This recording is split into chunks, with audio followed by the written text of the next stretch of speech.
It's the amazing Rico Brogna podcast with your host, Evan Roberts. Rico Brogna.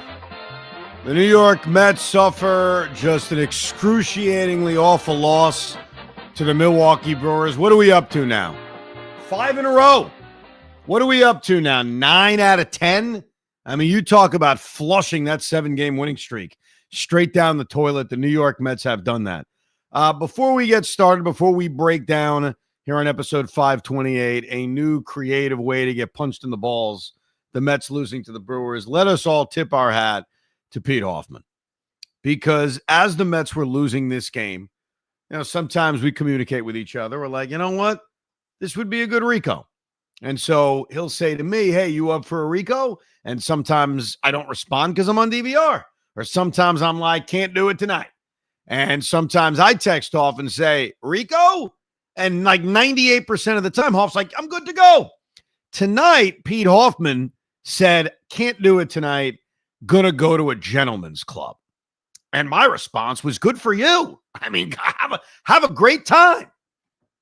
When Starling Marte was thrown out at the plate by Blake Perkins, a walk-off throwout, if you will, I immediately received a text from Hoff that said, I am canceling my plans to go to the gentleman's club. We need to Rico this freaking disaster.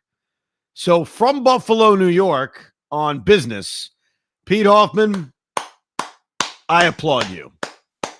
I will take this bow. And for that reason, I'm letting you set the tone. What's the number one thing you'd like to bitch about from this awful Met loss? Oh, my God. I just don't understand how they can't figure out.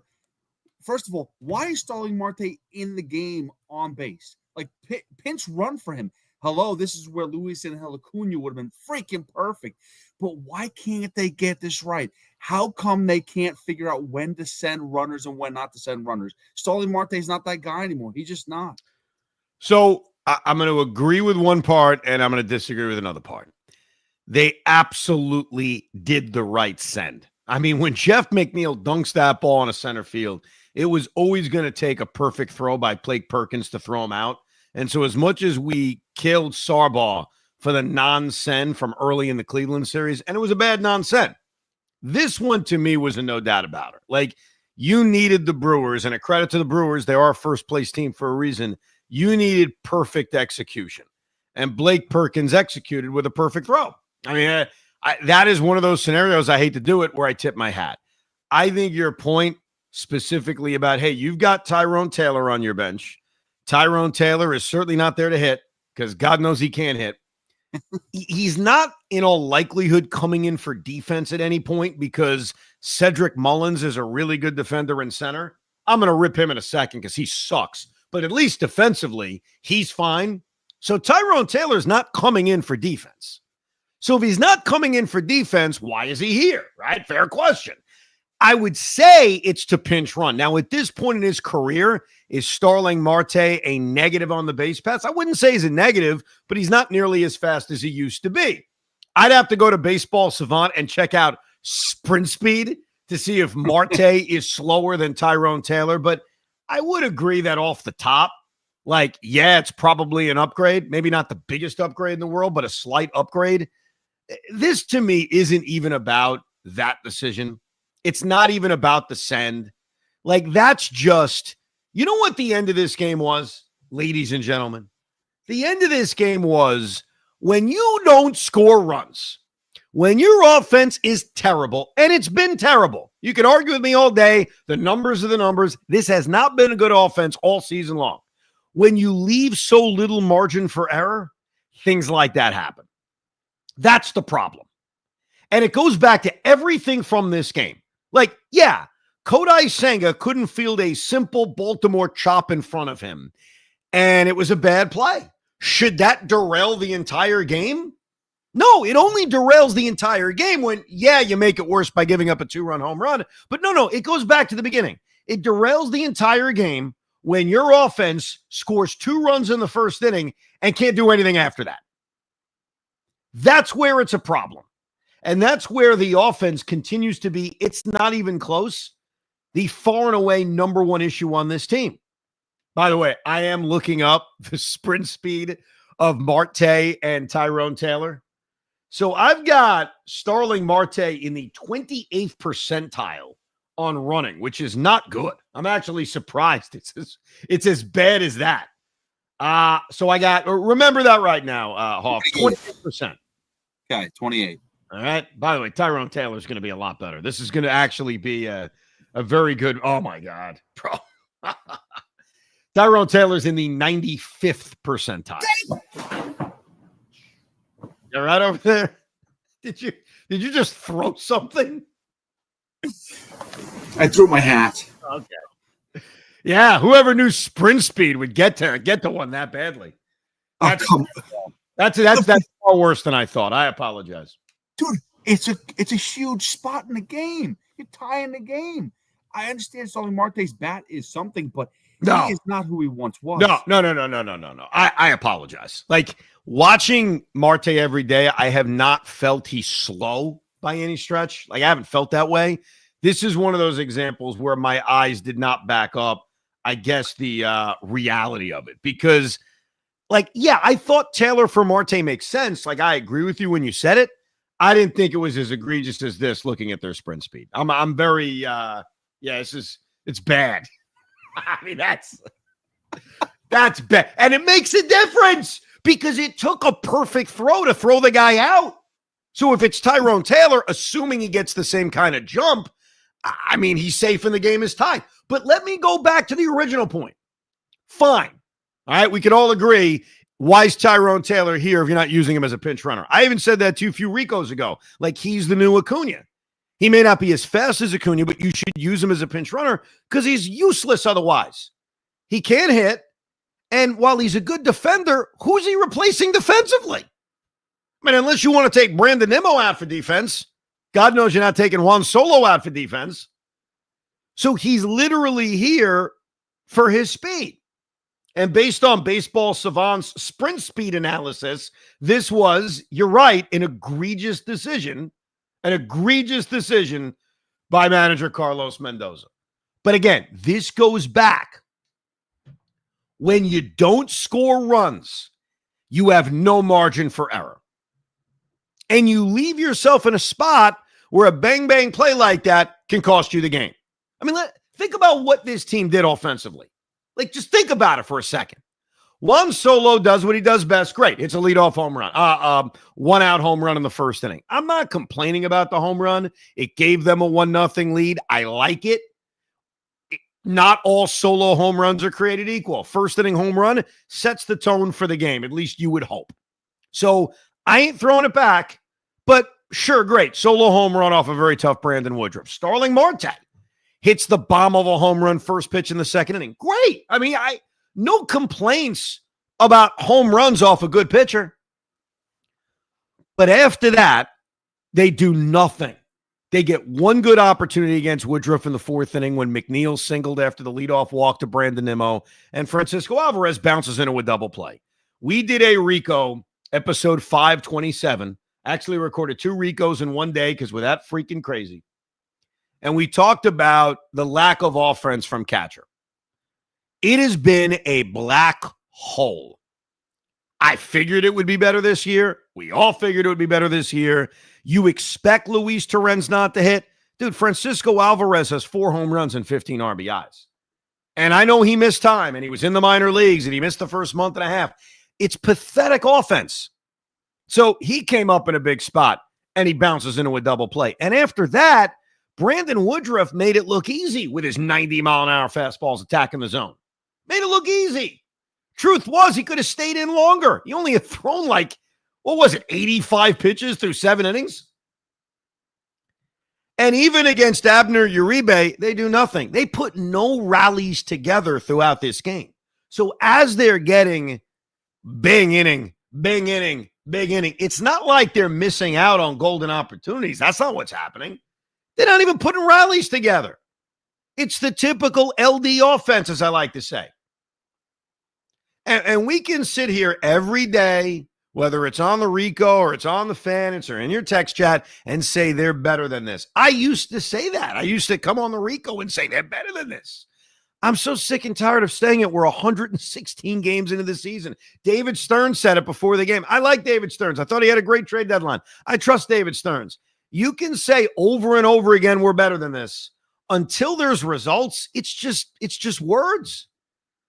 And I used those words for a while. It's not like I woke up one day and said the offense sucks. If you were a loyal Rico listener, you know I spent months saying they'll be fine.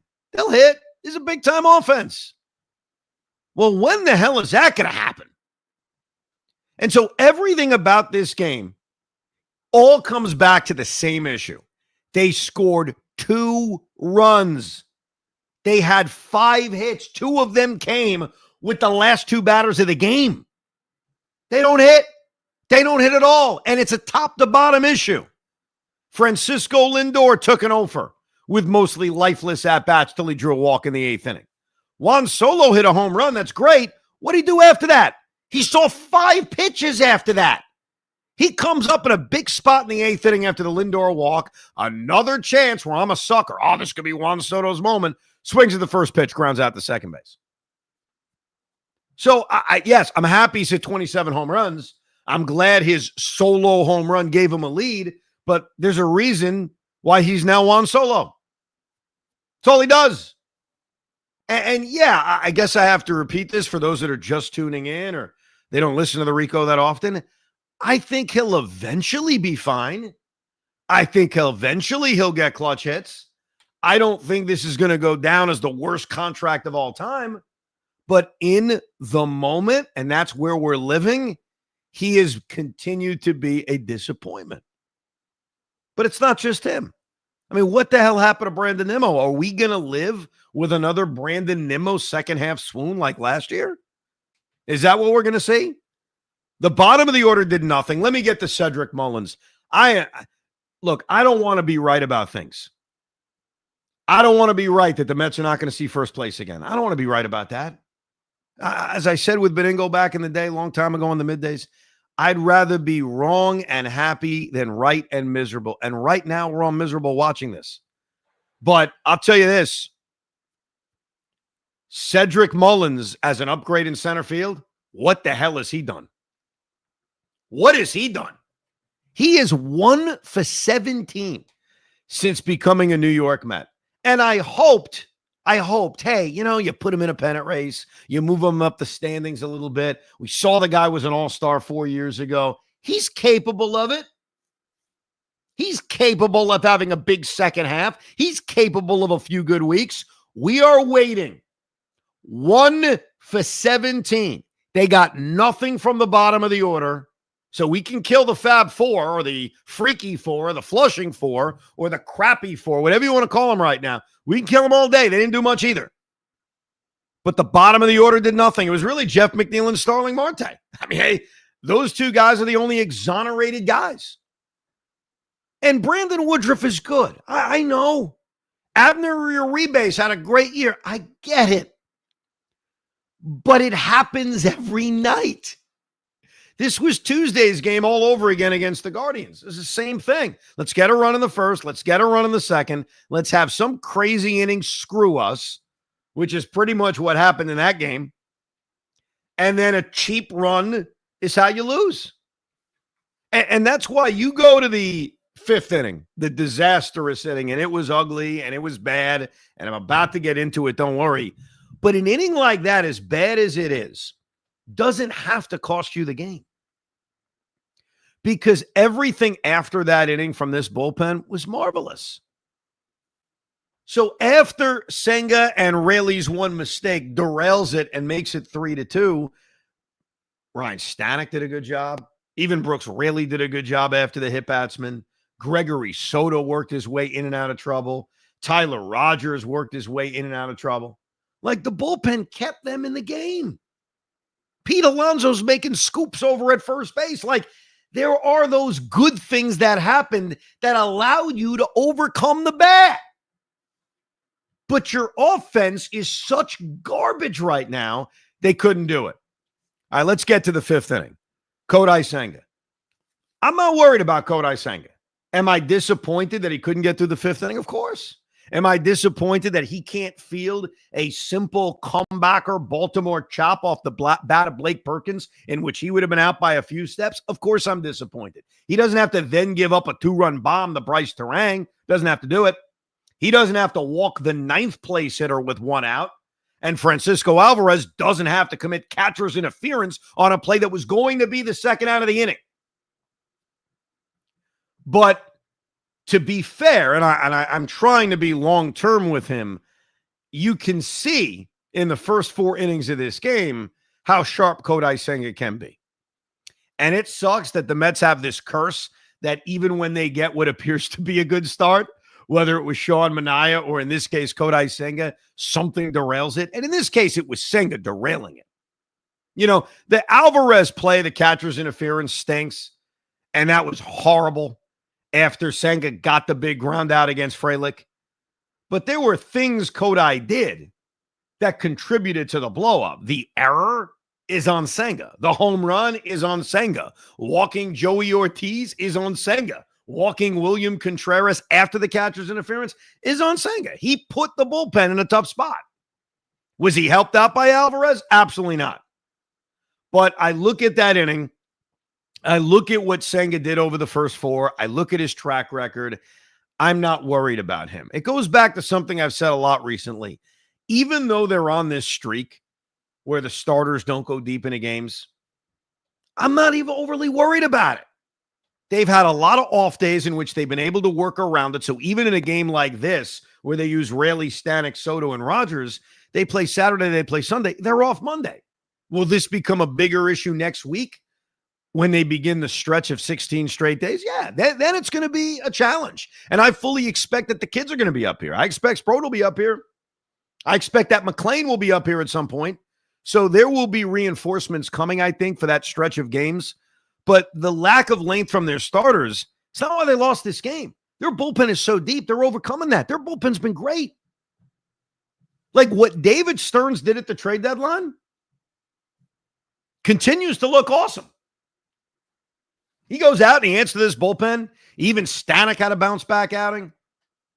It all comes back. I'm sorry, every 30 seconds I'm going to say it. It comes back to the offense. They don't score runs. I mean, it's just the reality of what they are right now.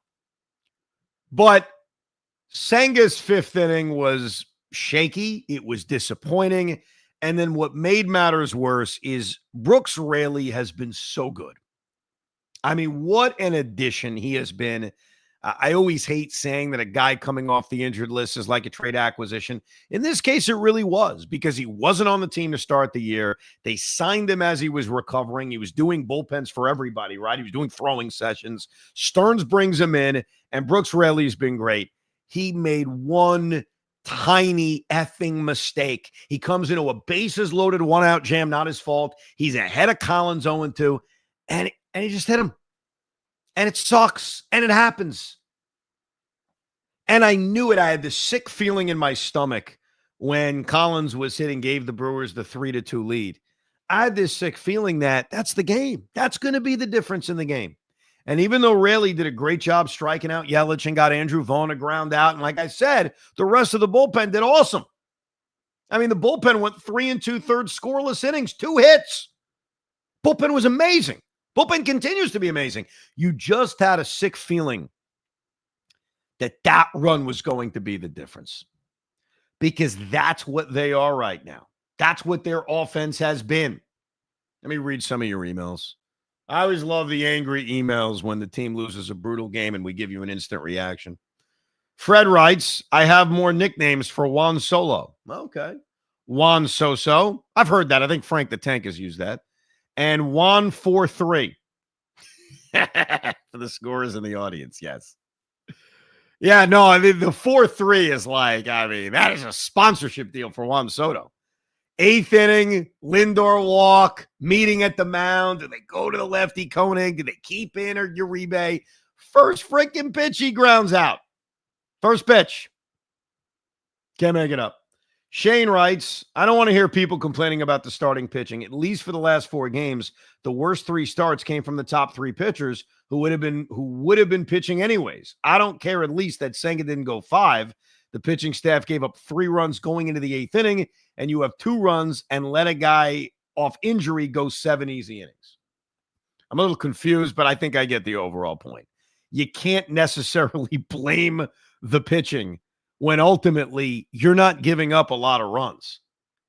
Now, it's the bullpen who's done a great job really since the trade that's kept them in games, but you're right. NV writes, I just have one question. I'm not going to complain about the LD offense or the fact that Mendoza said days they can't hit fastballs and they proceed to look terrible against Woodruff's brisk ball, or even the fact that Senga imploded after he puts one guy on with his own error when he has put 10 guys on base every inning this year and gotten out of it. But do the Mets just suck? Do the Mets just suck? It's a very it's a complicated question because for 95 games, they're a 500 team. I've made that point a lot, which is why I've questioned, are they mediocre? Not that do they suck. I think suck is probably too harsh, but, sometimes you got to start believing sample sizes. Like, I don't go nuts over streaks. I'm not going nuts over this streak. I wasn't even going nuts over the last streak. I think I'm going nuts over the whole thing, just what they are since really late April, which is a mediocre team. Since mid-June, they're a bad team, but I don't know if I would say that they just suck. Manzo writes, Evan, I know you're good at polishing a turd, but am I good at polishing a turd? Have I sat here today polishing a turd? I think I've been honest. Polishing it. All right. I gotta be honest. Am I a polishing turder, Hoff? That is a great line. I don't know if you are great at polishing a turd, but you definitely clean one off better than others. Thank you. Let me get to the rest of this guy's email. Manzo writes, Evan, I know you're good at polishing a turd, but the Mets are leaving a flaming bag of shit on our doorsteps. No shine, just stomp on it. Spread it around. What am I reading?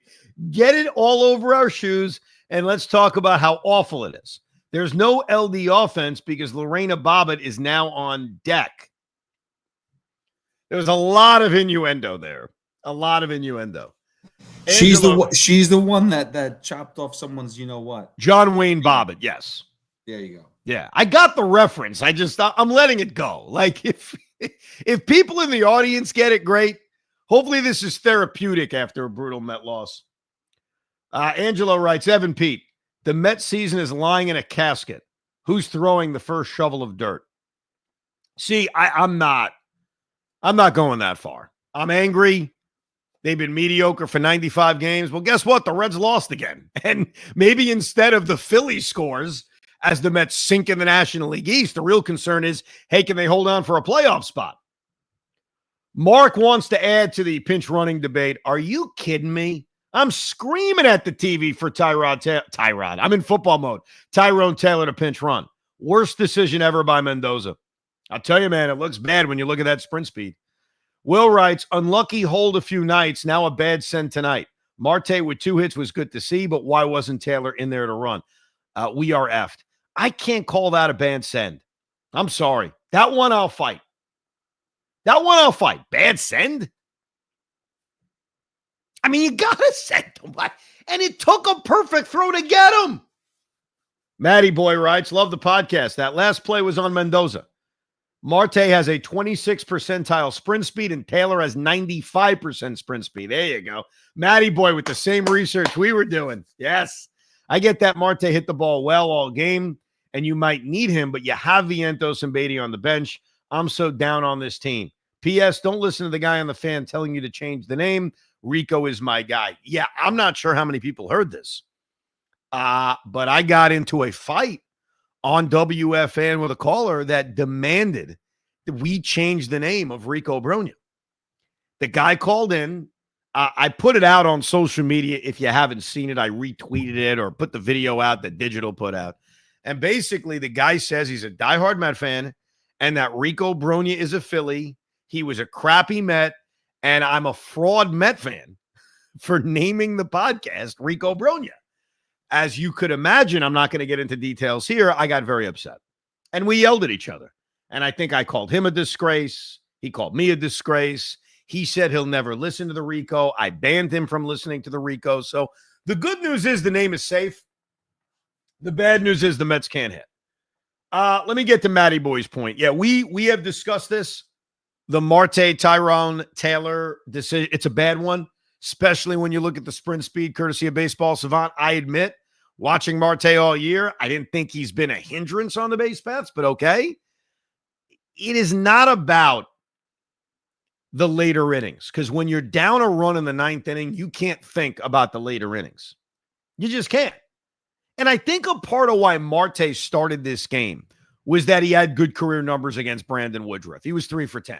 And so I think Mendy may have said, you know what? I don't play Marte a lot anyway. He's got good numbers against him. We aren't facing a lefty this weekend where he normally plays, and then there's an off day on Monday. Let me get him in the lineup. And I think that in the ninth inning after a double, if you have a clear better option speed-wise on the bench, you got to use it. So that isn't even like a good excuse. Can I just say something about Starling Marte? Did you ever hear the term sneaky fast? Yes. Well, he's the opposite. He's sneaky slow. You think he's fast. We remember when he was fast, but yet his body is not what it once was. He can't go out there and deliver that stolen base or that extra base hit that we need or score from freaking second base. It's a fair point. Because I think that even I've been fooled into the history of Starling. The fact he doesn't play a lot, so it's not like we're seeing him all the time, almost thinking, he can still run. He's still relatively quick. And Baseball Savant disagrees and says that it's not even close. Mark writes, if I was a Met player and my manager didn't make an obvious pinch runner in that spot, I would have completely lost faith in my manager's decision-making. I don't know if players do that. I don't know. I don't know how often a player will say, boy, I so disagreed with that move. He's lost me. Mark writes, Tyrone Taylor has to pinch run and Steve Cohn has stock in suicide hotlines. That is all. Okay. Wow. Dean writes, I'm glad to hear you agree about sending Marte. As soon as it happened, I could imagine the complaints, but with the team barely touching the ball, that hit was likely the last chance to score, take the risk, force a good throw. It's not even about Alvarez on deck, because I don't know if Alvarez would have hit. He probably goes to Brett Beatty at that point.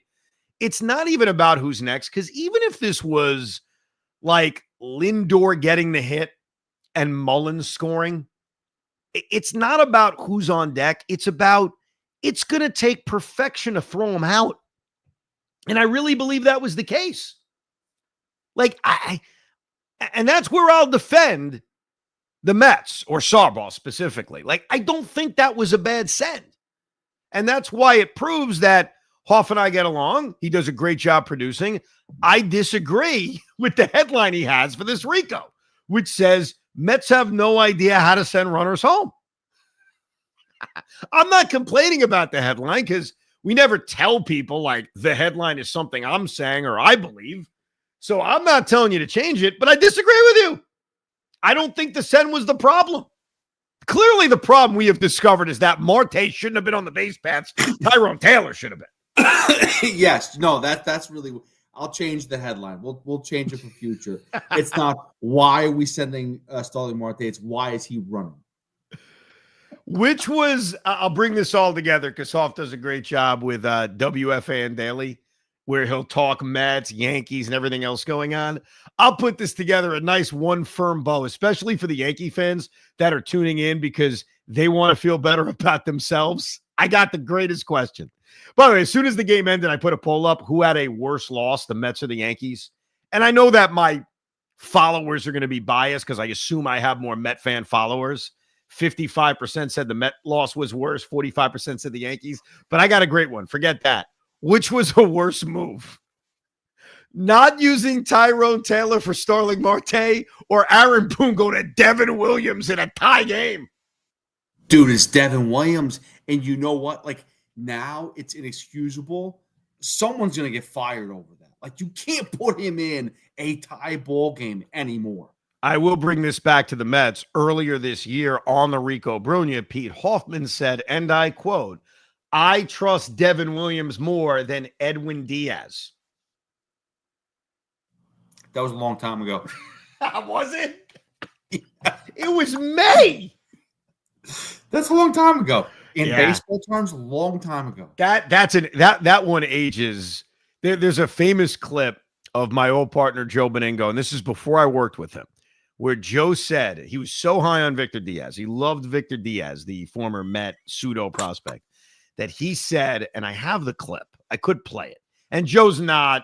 The best thing about Joe is he doesn't take him that serious. Doesn't take himself seriously. So he's not like bothered by this. He doesn't get like offended that anyone brings this up. He's like, yeah, I was wrong, bro. He said Victor Diaz will be better than either David Wright or Jose Reyes. So this one is, I trust Devin Williams more than Edwin Diaz. I don't know, man. That may be up there. I went on a podcast, I think it was couple nights ago. The last time he was in, before tonight, the last time he was in a game time situation, I said I was wrong. I take it back. Devin Williams sucks. So I've fallen on the sword on that one. So there you go. Well, Met fans, hopefully this Rico Brogna has made you smile briefly. Friday night was a brutal loss. The team is a mess right now. They've lost 5 in a row. They've lost 9 out of 10. And I wish I could give you good news. I wish I could tell you everything's going to change. The only good thing I can leave you with, and I'm probably going to have to say this a lot over the next few weeks, unless they start playing better baseball, just make the playoffs. Make the playoffs and get hot at the right time. You know, be the opposite of 2022, where they had a great regular season. Everything was great till the final week of the year, and we all know how they crapped the bed against the Padres. So I disagree with anyone giving up on the season. I disagree with saying it's over. It's not over. It's just that they have been very mediocre for a very long time. That's where we are. We'll have a series recap, Rico Brogna, after the Sunday game at some point Sunday night. So make sure you subscribe to the Rico Brogna and you'll never miss an episode. Thank you very much for listening, crying, hanging out with us on another depressing edition of Rico Brogna. We hope you enjoyed this episode of the Rico Brogna podcast. It's amazing, isn't it? Make sure you download it now to keep it on you at all times.